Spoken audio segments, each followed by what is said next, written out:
Dengan menyebut nama Allah yang Maha Pengasih lagi Maha Penyayang, orang-orang yang beriman kepada Al-Quran yang diturunkan kepadamu Muhammad dan kitab-kitab yang telah diturunkan sebelum engkau, dan mereka yakin akan adanya akhirat, merekalah yang mendapat petunjuk dari Tuhannya, dan mereka itulah orang-orang yang beruntung. Saya loncat saja. Kata Bu Hamka, apa arti Tuhan? Tuhan ialah yang menurut naluri manusia wajib dipuji-dipuja. Jadi Tuhan menurut naluri manusia nih. Jadi Bu Hamka mengajak kita mencari jejak Tuhan di dalam naluri manusia. Apa sih Tuhan itu? Adalah yang wajib dipuji-dipuja. Disembah, disanjung. Nah, itu katanya. Yang kedua, kata Bu Hamka, membantu kita mencari jejak-jejak Tuhan dalam fitrah manusia. Tuhan itu ialah kekuasaan tertinggi yang mutlak, yang diakui adanya oleh akal manusia yang sehat.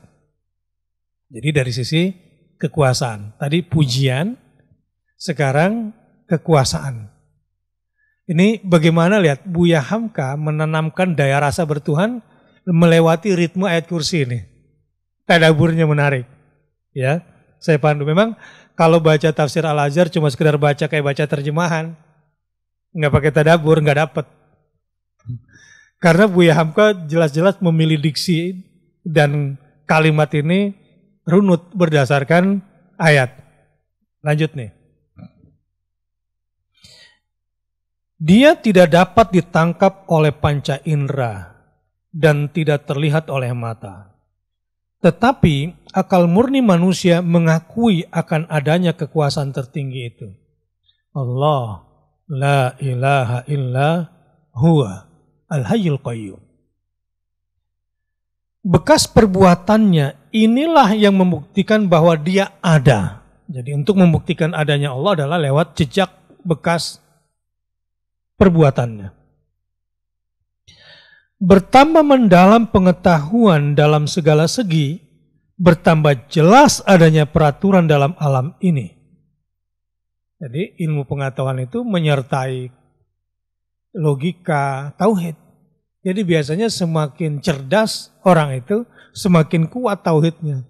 Semakin logik berpikir seseorang, biasanya semakin kuat tauhidnya. Kalau orang nggak kuat logikanya kayak apa? Dikit-dikit setan gitu. Itu orang malas mikir, orang logika lemah. Ya, lanjut nih. Akal manusia membuktikan adanya akal raya. Nah gitu. Ini bahasa Buya Hamka. Akal manusia membuktikan adanya akal raya. Jadi akal semesta. Gitu. Akal agung katanya. Jadi alam ini media untuk mengenal Allah yang agung. Lewat akal itu. Di bahan mikirnya si akal, inputnya si akal. Kecil rasanya manusia di hadapan akal yang agung itu. Jadi dia belum menyebut nama Tuhan nih. Jadi ciptaan Allah ini dianggap sebagai akal agung. Kalau punya akal.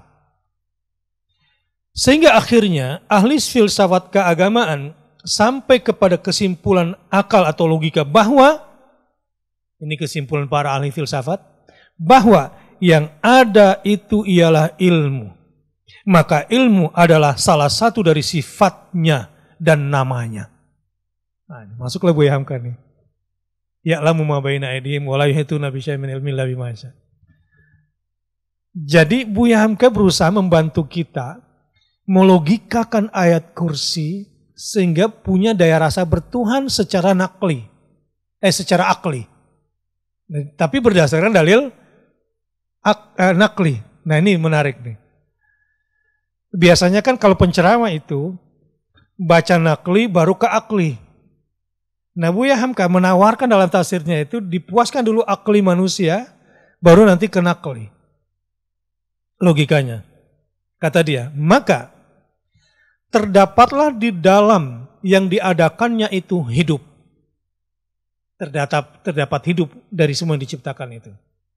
Maka timbullah kesan bahwasanya segala yang hidup ini baik manusia dengan akalnya, nabatat, tumbuh-tumbuhan dengan kesuburannya, maupun hayawanat, binatang-binatang dengan nalurinya, semuanya itu hidup.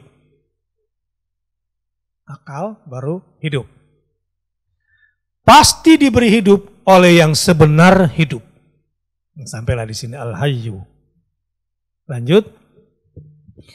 Dalam akal mencari-cari itu datanglah tuntunan ayat ini. Nah, ketika ayat mencari, akal ini kemudian bekerja dan mencari, datanglah ayat ini. Yang ada itulah Allah. Jadi yang disebut wujud ada itu adalah ya Allah pada hakikatnya. Tidak Tuhan. Artinya tidak ada yang patut dipuja, disembah, dimuliakan melainkan Dia. Sebab tidak ada yang berkuasa seperti Dia. Siapa Dia?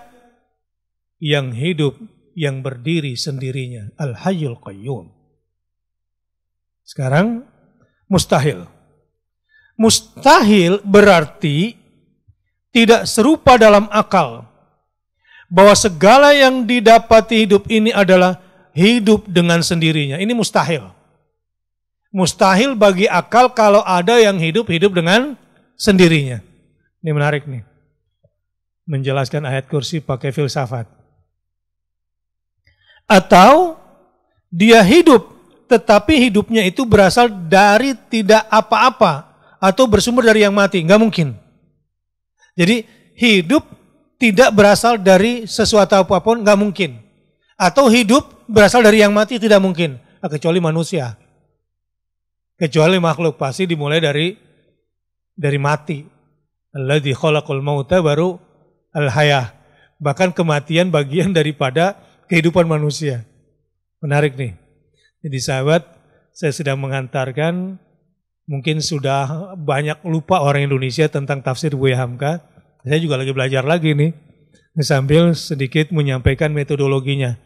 Nah ini buat para mahasiswa yang membuat tesis, membuat disertasi, bolehlah sedikit ambil ilmu dari sini. Lanjut ya. Itu tadi tentang mustahil. Nah sekarang, boleh untuk mengetahui ini kita pinjam perkataan Sokrates. Kenalilah dirimu. Nah ini Sokrates dalam filsafatnya memang bermula dari mengenal diri. Apa kata Buya Hamka? Dan boleh kita meminjam perkataan pelopor ahli filsafat modern, Descartes. Apa? Kalau Descartes alirannya. Kalau Sokrates kenali dirimu, Descartes bilang, aku berpikir, sebab itu aku ada. Descartes. Jadi kalau nggak mikir berarti ma'dum, Adam. Jadi kamu tidak ada. Maka berpikirlah sejak bangun tidur. Kalau mau jadi orang ada. Ini agak berat, tapi nikmati saja ya. Lanjut. Aku berpikir sebab itu aku ada. Ini para filosof kan kasihan mencari yang namanya disebut ada itu apa sih? Dia mikir, akhirnya kesimpulannya ya ada itu kalau berpikir, tidak ada itu kalau tidak berpikir. Kasihan nih filosof ini. Dan boleh kita lanjutkan kepada kata ahli agama. Nah sekarang ahli agama, filsafat agama berarti kan? Barang siapa mengenal dirinya, niscaya kenallah dia akan Tuhannya. Nah, jadi 3 pandangan nih, Sokrates, Descartes, dan filsafat Islam. Apa kalau Sokrates? Kenali dirimu. Kalau Descartes, aku berpikir karena aku ada. Kalau filsafat agama, kenalilah dirimu, ya. Barang siapa mengenal dirinya, niscaya dia akan kenal Tuhannya. Menarik nih, 3 pintu pemikiran. Kita hidup dan alam sekeliling kelihatan hidup. Niscaya hidup yang ada ini adalah bersumber dari hidup yang sebenar hidup. Allah itulah yang hidup. Atau boleh diteruskan begini. Allah itulah hidup. Dia berdiri sendirinya. Artinya, dia tidak bersekutu dengan yang lain. Sebab persekutuan adalah alamat dari kelemahan. kedua atau ketiga yang bersekutu, makanya bersekutu ialah apabila kedua atau ketiganya lemah berdiri sendiri-sendiri. Maka yang sanggup berdiri sendiri itu dialah yang Allah. Al-Qayyum. Kita ini hidup. Kesadaran kita akan adanya diri kitalah yang menunjukkan bahwa kita hidup.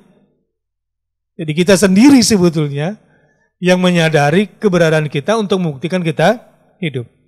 Kemudian kita coba menoleh kepada alam yang ada di sekeliling kita. Kepada tumbuh-tumbuhan dan pohon-pohonan. Pada berbagai buah-buahan dan berbagai rasanya.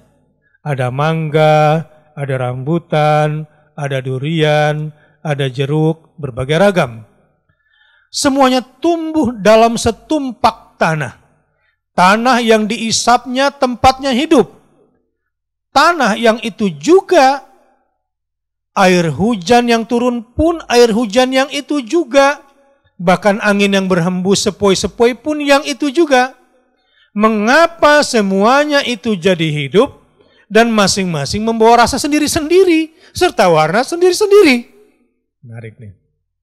Tanah itu juga, hujannya itu juga, anginnya itu juga, tapi rasanya beda, warnanya beda. Dari sumber yang sama.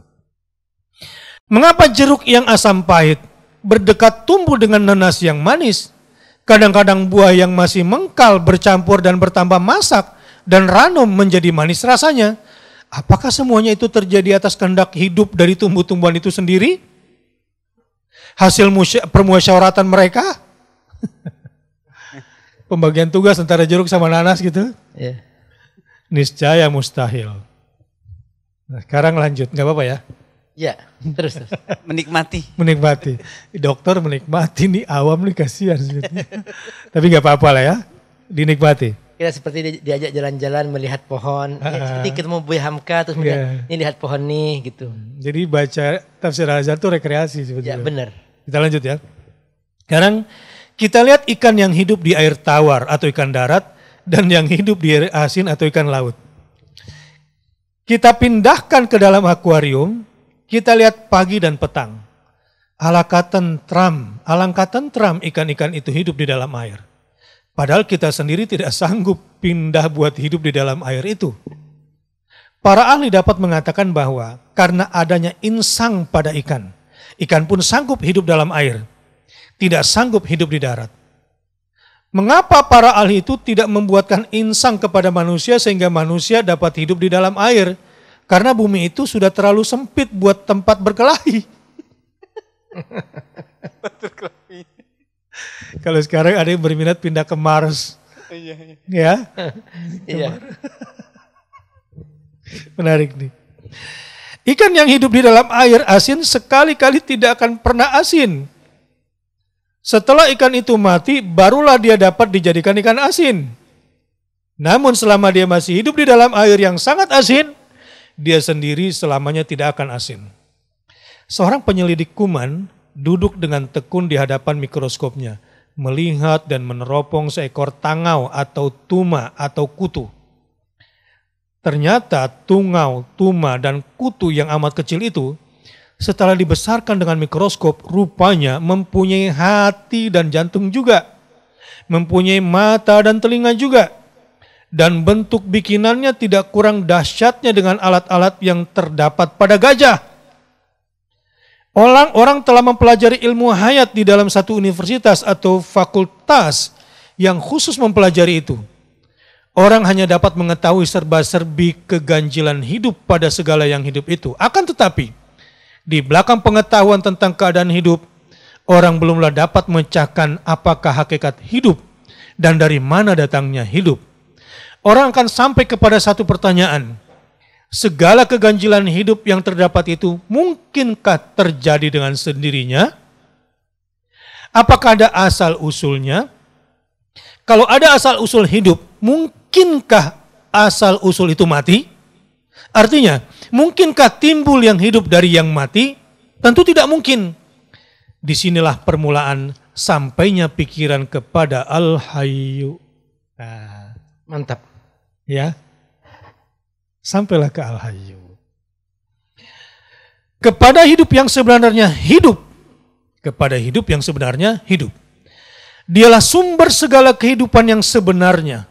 Dialah Tuhan. Dialah Allah. Tidak ada yang sebenarnya hidup, melainkan Dia. Ini karena segala yang kelihatan hidup ini bersumber dari hidup itu dan kembali ke dalam hidup itu. Maka hidup yang sebenarnya hidup itu tidaklah pernah merasai mati. Dia hidup terus. Al-Qayyum berarti yang berdiri sendirinya, tidak bersandar atau bergantung kepada yang lain. Sebab yang lain seluruhnya adalah makhluknya.